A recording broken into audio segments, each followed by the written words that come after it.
Hi, I'm Dan Cortopassi. Today I'm reviewing an HO scale B36-7 locomotive from Rapido Trains. My model is decorated for CSX in the YN2 or Blue Cab scheme. This is the first time a B36-7 has been offered in HO scale in plastic. I previously reviewed the Southern Pacific version of this engine.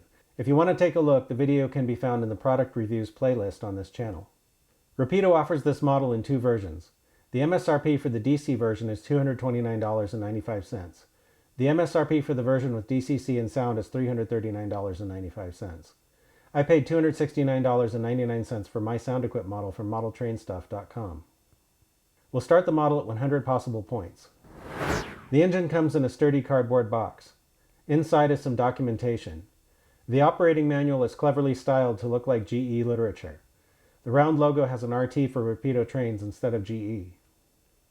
The manual includes a brief prototype history, information about operating the locomotive on DC or DCC, warranty information, and some of Rapido's usual humor. Exploded view drawings are also included. A two-piece plastic cradle surrounded by foam protects the model. More foam protects the handrails. This is a good box that should protect the model for storage and transport. GE's B36-7s were built between 1980 and 1985. My example, CSX 5895, was built in 1985 as a seaboard unit. According to trainweb.org, this was the first unit to wear the CSX YN2 or Blue Cab scheme. It was painted in March 1990 at the Waycross, Georgia shops. I was interested in this particular locomotive since I found photos that show that 5895 made at least one trip out west on the Southern Pacific in the 1990s. 5895 was on the CSX roster until 2002. It later went to Trans-Kentucky Transportation. I compared the model to photos of the real engine. The model most closely matches the appearance of the real 5895 from the early 1990s. Sometime between 1991 and 1996, 5895 acquired ditch lights, and the lettering style on the number boards was changed. Sometime before 2002, the roof was painted white. I found a few small inaccuracies. The air filter on the fireman's side doesn't appear in photos of CSX 5895 in the 1990s. It looks like it might be correct for the engine as a Trans-Kentucky unit, so it's possible it was added later.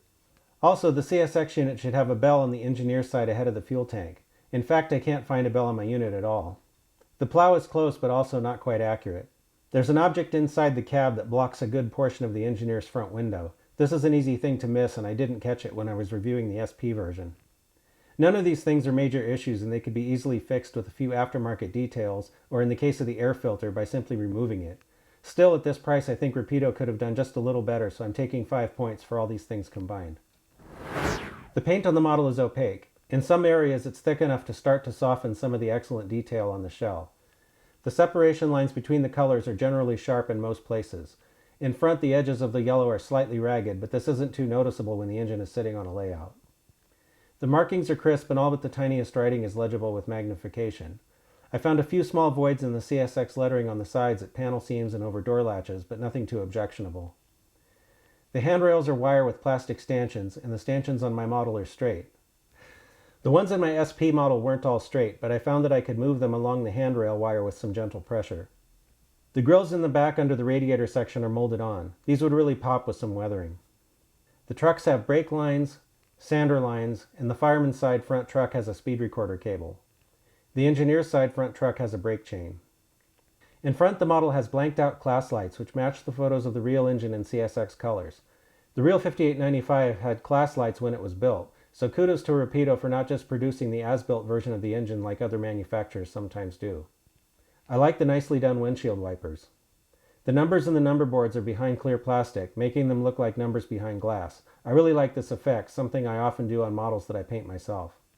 I also like the nose grab irons, which are thin in cross-section and look close to scale. The pilot has uncoupling levers, an MU cable, and hoses. The cab has photo-etched sunshades and wind deflectors. Photos of CSX 5895 show that it had only the front wind deflectors. It would be easy enough to remove the rear ones. The cab has a full interior. On the corners, the steps have see-through perforations. In back, the engine has spare knuckle holders on the pilot in the correct location. On top, the model has clean lines typical of GE's -7 series. The cab has a horn in the correct location that looks to match photos of the real engine. The exhaust stack is deep, and I like that Rapido painted the bottom black to give it the illusion that it extends down into the model.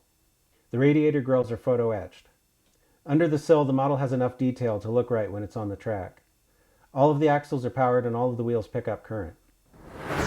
The model has rust-colored knuckle couplers on both ends. I'm looking for the horizontal center of each coupler to match. The front coupler is low, so I'm taking 5 points. The rear coupler is high. All the wheels are in gauge according to the NMRA standards gauge. There is no body wobble. The model weighs 16.6 ounces. I measured a peak drawbar pull of 3.1 ounces on my force gauge. An average HO scale diesel pulls about 2.5 ounces, so this is a strong engine. I'm running the locomotive on DCC. I haven't changed any of the default decoder settings. The model is set to address 3 from the factory. F0 turns on the headlights, which are directional. The front light is on when the engine is set to move forward, and the rear light turns on when the engine is set to move in reverse. F7 dims the headlights. F19 turns off the number boards, which are on by default. F8 turns on the sound. F2 sounds the horn. F1 rings the bell.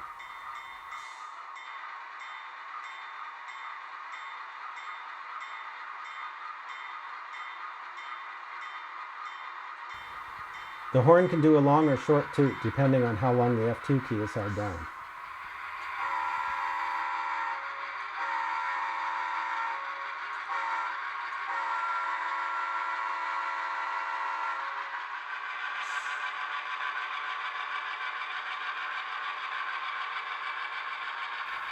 F4 turns on the dynamic brake sound.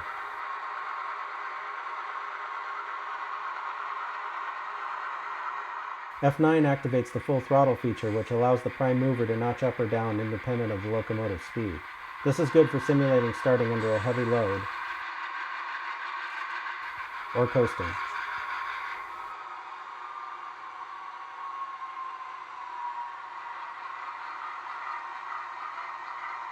F10 is supposed to be an independent brake, but it doesn't work.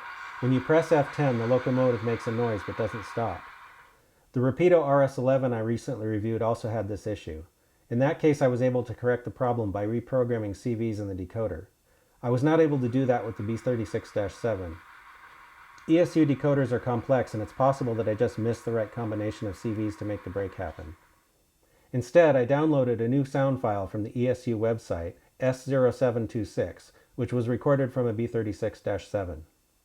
I uploaded the new sound set into the decoder, and now the brake works.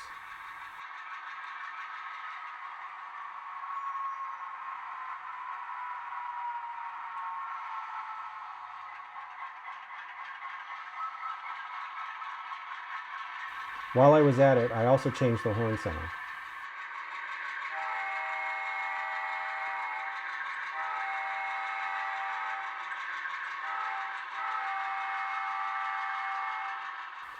I love it that ESU decoders are so flexible and allow issues like this to be fixed. At the same time, I really think Rapido should have gotten this right so that the model performs the way the manual says it does. I'm taking 5 points. I should also note that uploading a new sound file changed some of the function key assignments from the factory presets. These can be reprogrammed any way that you like. Let's see what we've got. The model had a number of minor detail issues, so I took 5 points in the prototype accuracy category. Both couplers were at the wrong height and the brake function didn't work as advertised, so I took a total of 15 points in the standards and operation category. That leaves us with a total of 80 out of 100 possible points, which would be a B- on a report card. This is a good model and I'm giving it a green signal. Rapido did a pretty nice job on this model. If you're looking for some 1990s vintage CSX power for your layout, I think you might like it.